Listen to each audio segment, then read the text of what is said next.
What's good, Commanders fans? The Commanders just signed Tyree Phillips, offensive lineman, offensive tackle, played right tackle, played left tackle. He is a swing tackle, 6'5", 330 pounds out of Mississippi State. He did play with the Giants, so he does have a connection with OG Bobby Johnson, our offensive line coach that, I was down on last year, and he did a darn good job last year. Now, part of that was Jaden Daniels, his mobility, him being elusive, and him being able to extend plays definitely helped out the offensive line. And the offensive line did struggle in the latter half of the season when they, I blame B-Rob a lot, but at the same time, like, the offensive line wasn't doing him any favors in the run game. But Bobby Johnson did a good job. Like, Sam Cosmi did a great job. Sam Cosmi was a good player anyway. But Brandon Coleman, for the most part, was solid. Him and Cornelius Lucas, doing the swapping in, swapping out type thing. And Allegretti was fine. Biotic is a dog anyway. And Wiley had some good moments too. And I think OG Bobby Johnson was a big part of that. But let's get back to Tyree Phillips. Tyree Phillips is most known because he picked up a fumble when Lamar Jackson fumbled. And then he picked it up and scampered up the field for like 22 yards or something like that, which is just crazy for an offensive lineman. It was a 3rd and 7. And he picked up the fumble and ran for 22 yards. The big fella. And he actually he ran a 5.37 40-yard dash. He actually has one of the worst RAS scores. He has like a 2.17 RAS score, which is awful, which is really poor.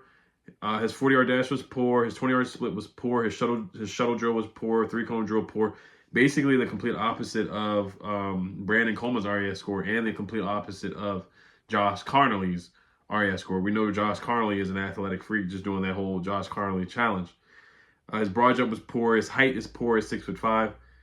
His bench was good, and his weight was okay. His weight was good at 331 pounds coming out of college. But he's a third round pick, man. Third round pick. Injuries have really derailed his career. And if you remember, one of his best games with the Giants was against us when they had Tyrod Taylor in there, and he came in, and Evan Neal just didn't work out for the Giants.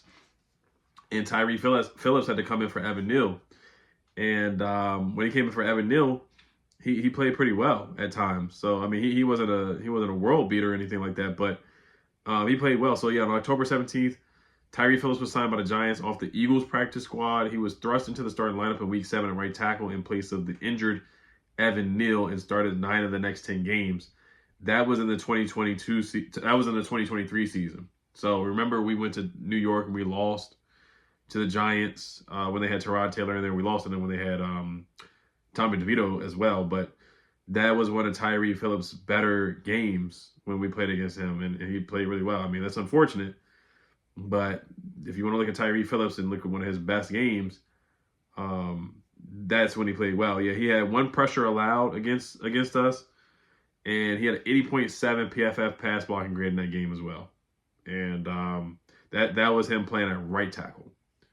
Now look at some of his other PFF grades. So when they played against us, October 23rd, 2023. He had a 59.2 PFF grade and a 69.3 pass blocking grade. So I think November 22nd actually is the Tommy DeVito game where we sacked him like 8 times. But that game, he only gave up a pressure. So that's basically it for Tyree Phillips. He went to Mississippi State. He was projected to be a 4th or 5th round pick, but he ended up being a 3rd round pick. His NFL comparison is DJ Fluker. Now, he was a tryout at this rookie minicamp. Now, they're going to start signing some guys that they feel like are necessary that did well enough to make the 90-man roster. We have not heard about Gabe Taylor, but we have heard about Tyree Phillips. So maybe the next name could be Gabe Taylor. And they may not sign anybody. They may just, keep the UDFAs that they have and the rookies that they have and just move on and not sign anybody. I hope they do sign that 6'7" wide receiver. I do hope they sign Malik Carr, the 6'4", 6'5" tight end that tried out today as well. Now, they do have one more day of tryouts in minicamp tomorrow, so we'll see if anybody really does impress, like if Gabe Taylor does impress. But let's get back to Tyree Phillips here. His overview, I was just talking about his NFL draft write-up, his scouting write-up. So he's a big bruising body mover with serious knockback power to clear the debris from the gaps in the run game. Phillips has flown under the radar, but his tape is filled with fits of strength at the point of attack. His wide frame includes a wide power zone that prevents his edges from becoming leaky. He fits into power gap scheme and inside zone as a run blocker, but outside zone is asking too much. He has a lack of functional range and pass sets that might require more tight end help than play callers would care to give. Interior protection duties should come naturally, and he has early starting potential with an above-average ceiling for a power-driven offense.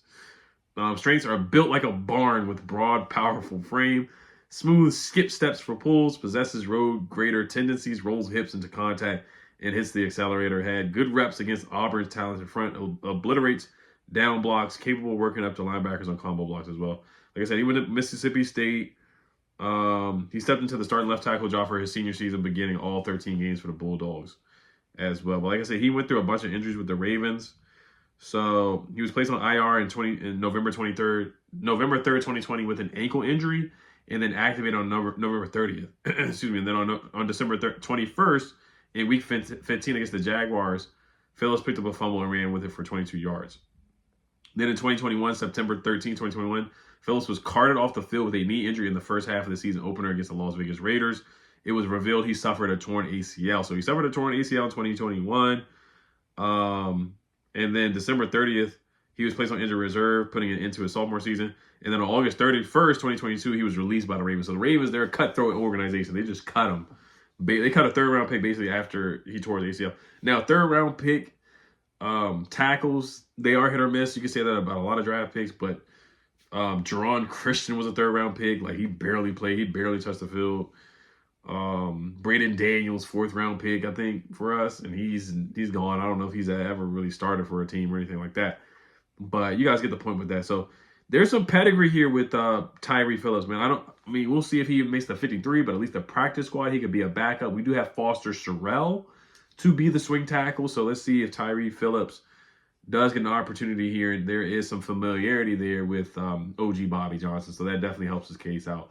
So all right, you guys, let's enjoy the rest of our Saturday. It's a great day. Let me know if you guys put something on the grill or something like that. Like I said, once again, Mother's Day. Happy Mother's Day to all the moms. Happy Mother's Day to my mom for sure, and my sister and my aunt as well. Happy Mother's Day to all the moms out there. Hail to Commanders. Peace.